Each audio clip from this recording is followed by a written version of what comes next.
بعد میں اول تو وہ خود ہی سمجھ جائے گا اور نہ سمجھا تو میں خود سمجھا دوں گی۔ کیا حرج ہے اگر میری اس رویے سے ایک انسان قاتل کی بجائے آفیسر بن جائے تو یہ نیکی ہے۔ شاداب کے لیے بھی اور خاص کر رقیہ کے لیے بھی، اور پھر عاضر نے بھی تو میری حقیقت جاننے کے بعد مجھے پانے کا خیال چھوڑ دیا تھا۔ یہ بھی جب سمجھدار ہو جائے گا تو خود ہی مجھے بھول جائے گا، یہ سوچ کر میں مطمئن ہو گئی۔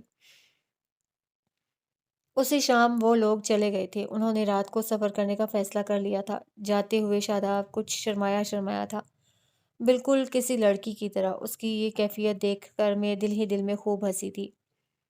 ان کے جانے کے چند روز بعد ہی رقیہ کا خط آیا تھا جس میں اس نے لکھا تھا، شاداب فوج کی طرف سے شائع کردہ اشتہار کے جواب میں انٹرویو کے لیے پشاور چلا گیا ہے۔ یہ پڑھ کر مجھے واقعی بہت خوشی ہوئی تھی۔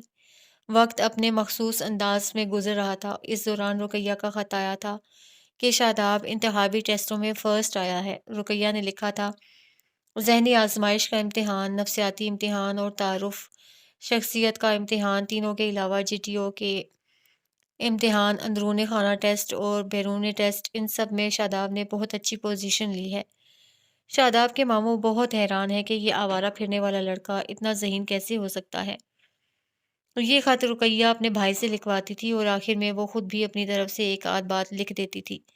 اس خط میں اس نے لکھا تھا، شاداب نے واقعی کمال کر ڈالا اور سب کو حیران بھی، وہ بہت محنت کر رہا ہے اور ہم حیران ہو رہے ہیں، اللہ اس کو کامیاب کرے، آمین۔ خط پڑھ کر میں حیران بھی ہوئی تھی اور خوش بھی کہ اتنا اچھا اور ذہین بچہ میری توجہ سے اگر برباد ہونے سے بچ گیا تو یہ بہت بڑی خوشی کی بات ہے۔ باقی سب تو زندگی کے ساتھ چلتا رہتا ہے، اس عمر میں انسان غلطی کر ہی جاتا ہے اور جب سمجھدار ہوتا ہے تو سب بھول جاتا ہے، یہ سوچ کر میں مطمئن تھی۔ عاضر کی شادی طے ہو گئی تھی اپنے خاندان میں۔ رابعہ نے مجھے ساتھ چلنے کی دعوت دی تھی مگر میں نے انکار کر دیا۔ میں اس خوشی کے موقع پر اسے ڈسٹرب کرنا نہیں چاہتی تھی۔ انہی دنوں رقیہ کا ایک اور خط آیا تھا جس میں اس نے لکھا تھا کہ شاداب سلیکٹ ہونے کے بعد ٹریننگ کے لیے کوہاٹ چلا گیا ہے۔ ٹریننگ کورس 3 مہینے کا تھا اور اس کے بعد اسے براہ راست آفیسر بھرتی ہونا تھا۔ یہ پڑھ کر میں نے اطمینان کا سانس لیا تھا۔ پرویز بھائی کے خط باقاعدگی سے مجھے مل رہے تھے۔ ان خطوں میں انہوں نے اپنے ہاں دوسرا بیٹا ہونے کی خوشخبری سنائی تھی اور جوابی خط میں نے ان کو ڈھیروں مبارکباد لکھی اور خود اس خوشی میں اپنے سب جاننے والوں کے ہاں مٹھائی بھجوائی تھی۔ میں واقعی خوش تھی کہ شکر ہے دور جانے کی وجہ سے میرے بھائی کا گھر تو آباد رہا، ورنہ اگر یہاں میرے ساتھ رہتے تو پھر ہو سکتا ہے کہ یہ خوشی ان کا مقدر نہ بنتی۔ یہ میری اپنی سوچ تھی۔ ویسے بھی پرویز بھائی باہر جانے کے باوجود مجھے بھولے نہ تھے۔ مہینے میں ان کے 2 خط لازمی آتے تھے جن میں میرے لیے محبت بھری ہوتی تھی۔ مجھے اب ان سے کوئی شکوہ نہ تھا، میں مطمئن تھی۔ لیکن پھر پرویز بھائی کے خط بالکل اچانک ہی آنا بند ہو گئے۔ میں حیران تھی اور پریشان بھی کہ خدا خیر کرے۔ وہ تو جب سے گئے تھے تب سے مہینے میں 2 خط مجھے لازمی لکھتے تھے۔ بہت کم ایسا ہوا تھا کہ کبھی ایک آدھ کا ناغہ ہو جائے، لیکن اب تو 2 ماہ ہو رہے تھے مگر جواب نہ آیا تھا۔ شاید ایڈریس بدل گیا ہو۔ انہی پریشان سوچوں میں تیسرا ماہ بھی گزر گیا۔ میں بہت پریشان تھی، خود جا کر پتہ نہیں کر سکتی تھی، لیکن جلد ہی یہ پریشانی ختم ہو گئی اور ان کے خط نہ لکھنے کی وجہ بھی سمجھ میں آ گئی جب ذاکر بھائی نے بتایا، آج کل میں آپ کو مکان خالی کرنے کا نوٹس ملنے والا ہے کیونکہ 3 سال پورے ہو چکے ہیں، بلکہ 2 ماہ اوپر ہی ہو گئے ہیں۔ تو بھائی اس خیال سے کہ میں تمہیں مکان خالی ہونے کا بتانے کے بعد تمہارے پاس نہ آ جاؤں، تم نے مجھے خط لکھنا ہی چھوڑ دیا۔ میں دکھی دل سے سوچتی رہی، حالانکہ جب پرویز بھائی جا رہے تھے مجھے تو تبھی پتا تھا کہ اب عذرا ان کو واپس نہیں آنے دے گی، لیکن بعد میں جب بھائی جان کے محبت بھرے خط آنے لگے تو مجھے اپنی سوچ پر ندامت ہوئی تھی اور میں نے سوچا تھا وہ یقیناً لوٹ آئیں گے، لیکن آج حقیقت میں وہ مجھ سے بچھڑ گئے تھے، شاید ہمیشہ کے لیے۔ یہ دکھ بہت بڑا تھا کہ اب زندگی کے بہت سارے رخ میں دیکھ چکی تھی اور جب اپنی قسمت ہی خراب ہو تو پھر کسی سے شکوہ کیسا۔ ٹھیک 3 سال اور 3 ماہ بعد میں نے وہ گھر چھوڑ دیا اور ہاسٹل میں رہائش اختیار کر لی۔ رابعہ نے بہت کہا، عائشہ میں آپ کو یہاں سے کہیں نہیں جانے دوں گی، اب آپ ہمارے ساتھ رہیں۔ ذاکر بھائی نے بھی محبت سے مجھے سمجھایا، عائشہ تم ہمارے ساتھ رہو گی، یہ تمہارے بھائی کا گھر ہے، ہمارے ہوتے ہوئے تم ہاسٹل میں رہو مجھے اچھا نہیں لگتا، مگر میں نے ان دونوں کو پیار سے سمجھا دیا کہ میرا ان کے ساتھ رہنا مناسب نہیں۔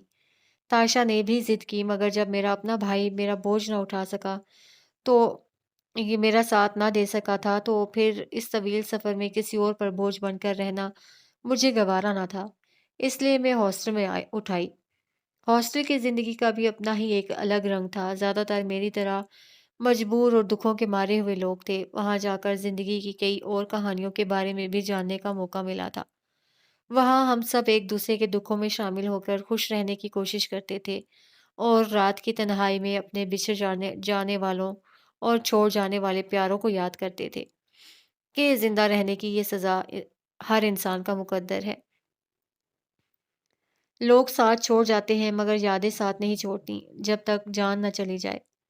رابعہ جب بھی چار سدا جاتی تھی مجھے ضرور ساتھ لے کر جاتی تھی۔ اس طرح ذرا تفریح ہو جاتی، ورنہ ہاسٹل میں رہ کر تو میں زندگی سے اور بھی بیزار ہو جاتی۔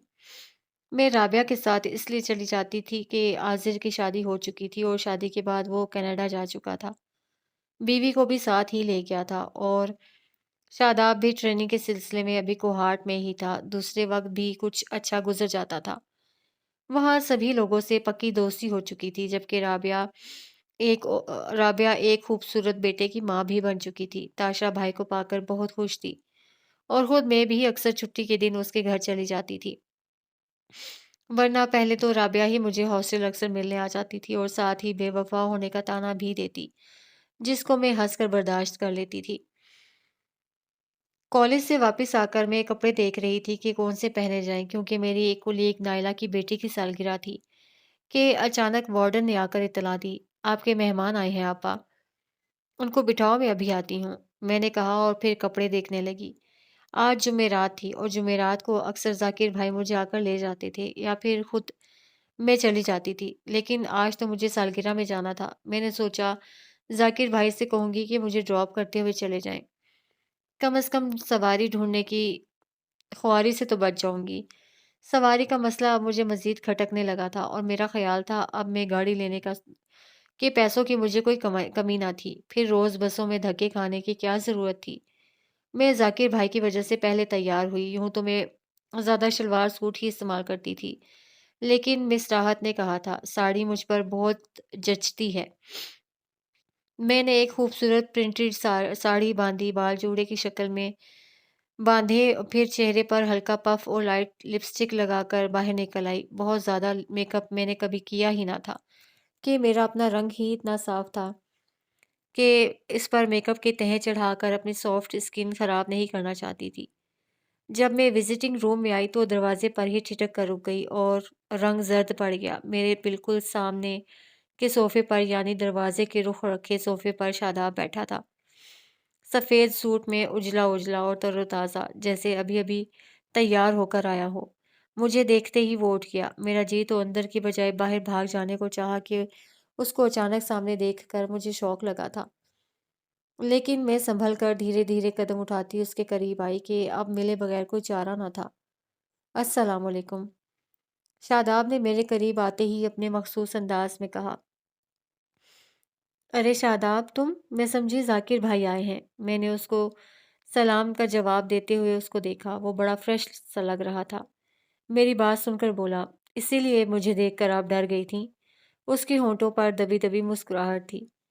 ایسی تو کوئی بات نہیں، میں نے دوسری طرف بیٹھے کچھ لوگوں کو دیکھ کر کہا جو اپنی عزیزوں سے ملنے آتے تھے۔ ان میں نجمہ بھی تھی جو میرے ساتھ پڑھاتی تھی۔ شاداب نے مجھے دوسری طرف دیکھتے پایا تو پوچھا، آپ کہیں جا رہی تھیں؟ ہاں، وہ میری کولیگ کی بیٹی کی سالگرہ تھی، بلکہ ہے۔ تم سناؤ کیوں آئے ہو؟ میں نے اس کو دوبارہ بیٹھنے کا اشارہ کیا اور خود بھی اس کے ساتھ بیٹھ گئی۔ ابھی کچھ دیر پہلے پہنچا ہوں، پہلے سیدھا ہوٹل گیا، سامان رکھا اور پھر تیار ہو کر آپ کی طرف آ گیا۔ وہ مجھے دیکھتے ہوئے کہہ رہا تھا، ذاکر بھائی کے ہاں نہیں گئے؟ میں نے پوچھا۔ نہیں، شاداب نے عام لہجے میں کہا۔ کیوں بھلا؟ میں نے حیرانی سے پوچھا۔ اس لیے کہ آپ ادھر نہیں تھیں، شاداب نے آہستگی سے کہا۔ یہ کیا بات ہوئی؟ تمہیں ان سے ملنے تو جانا ہی تھا۔ تو چلا جاؤں گا، میں کون سا ابھی واپس جا رہا ہوں، چند روز ٹھہروں گا پھر ان سے بھی مل لوں گا، شاداب نے تفصیل سے بتایا۔